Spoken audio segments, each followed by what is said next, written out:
Ito na nga yung perfect na pinaggamitan ko ng aking ginawang caramel frosting nung nakaraan. So ito ginamit ko sa aking cake na caramel flavor. So napakasarap nito kasi ang ating chiffon cake ay freshly baked, as in sobrang lambot niya.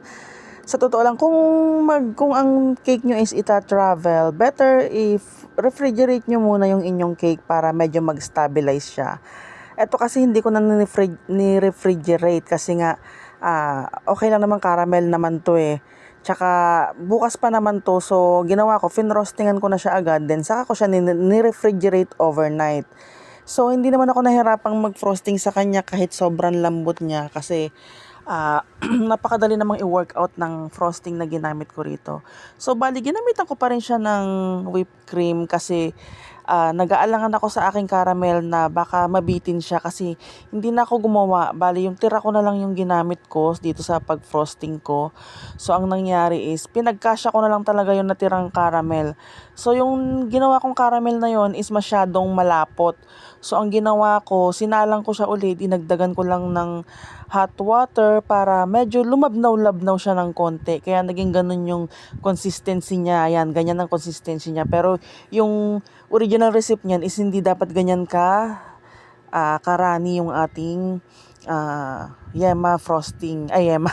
Caramel frosting. So, ayan na nga. So, dapat, kung gusto nyong medyo runny, ganyang karani, pwede naman mag-add lang kayo ng hot milk or hot water. Pero sana hot water na lang para hindi siya madaling mapanis.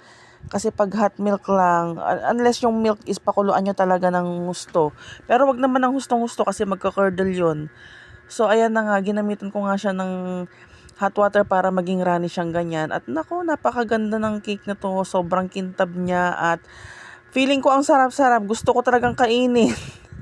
Kaya lang, wala na. Hindi ko siya pwedeng kainin kasi order siya sa akin.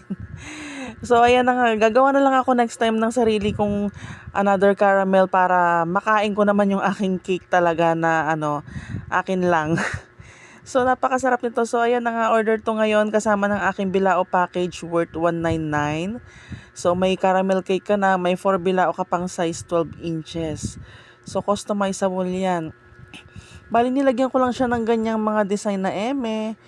At yun nga pala, yung gamit ko ritong cake board is napakaganda rin. Tsaka yung cake box na gamit ko talaga namang, ito talaga yung seller na nagbebenta ng magandang mga items at quality.